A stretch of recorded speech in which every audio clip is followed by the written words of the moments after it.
Hello everyone and welcome back to my channel.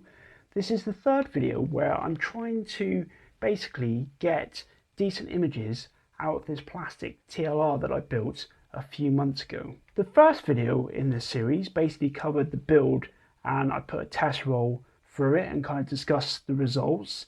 In the second video I tried to cure some of the faults from the first video, mainly the kind of the light leaks that this camera seems to be suffering with, and then I pitched it against the Holga, also a plastic camera, where I adapted it to fit and take 35mm film. And surprisingly, the images from the plastic TLR, despite still being affected by light leaks, I felt were better than those that the Holga managed to produce. So that kind of spurred me on to give this camera another go.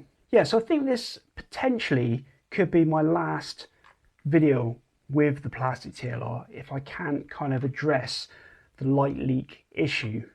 Because film these days, as you all probably know, is not cheap and it's getting more expensive by the day.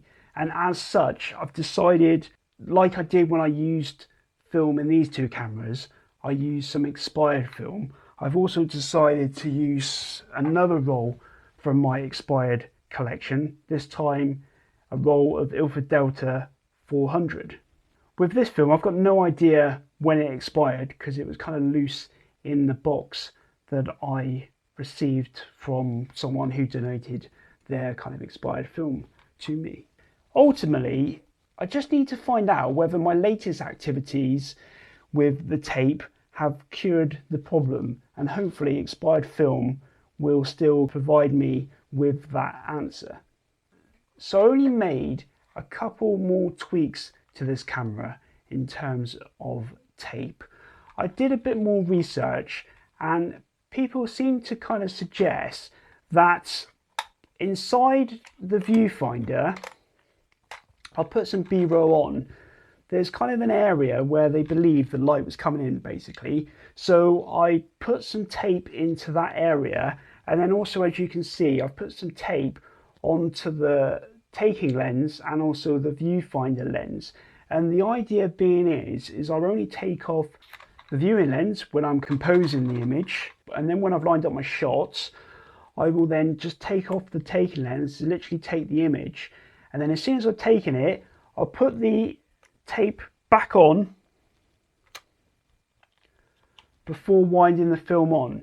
So that way I'm just really trying to reduce the amount of time that light could enter any of these kind of areas and damage the film. So as a departure from the other films, I didn't take any B-roll this time. I just needed to find out whether these two further kind of changes to the taping and to kind of my behaviour in using the film would solve the issue of the light leaks and finally produce some kind of decent images from this camera. Because if it doesn't, I doubt I will bother using this camera again. So anyway, wish me luck, and here are the images.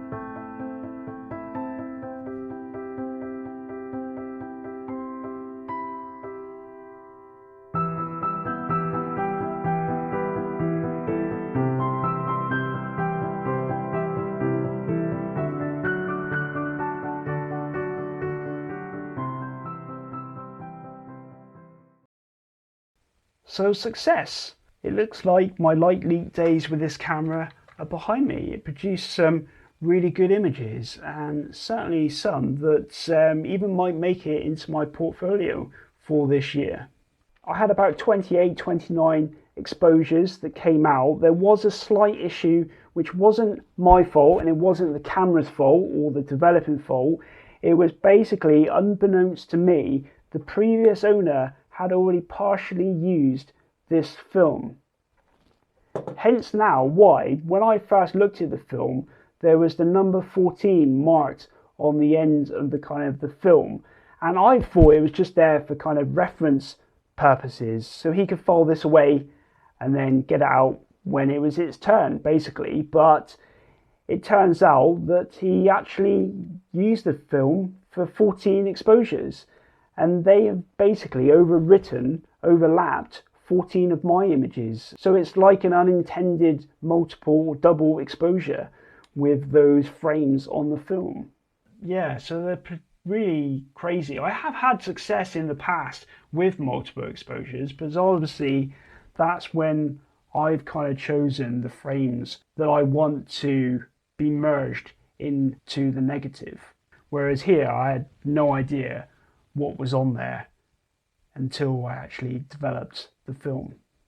So there we go. Despite the multiple exposure accident, which, like I said, was not the fault of the camera or myself, I now have a very usable camera which can produce some really great images. And this one here is by far my favourite. I was extremely lucky here at a place called Harley's Monument in Dorchester, where a passing guy just stood in exactly the right kind of place to give this image a real sense of scale. So apart from the fiddly viewfinder that I talked about in a previous video, where you see an image and you have to then get the viewfinder out and the sides have a tendency to kind of stick, it's a very fun and easy camera to use. It's just a case of lining up, framing up the shot, taking the picture, winding the film on, and away you go. On to the next shot. So at the start of this video I wasn't sure whether I'd be using it again, but after seeing those results I definitely feel like I'm going to be using this camera again. So anyway, I hope you enjoyed this video. As always, thanks for watching. Bye for now.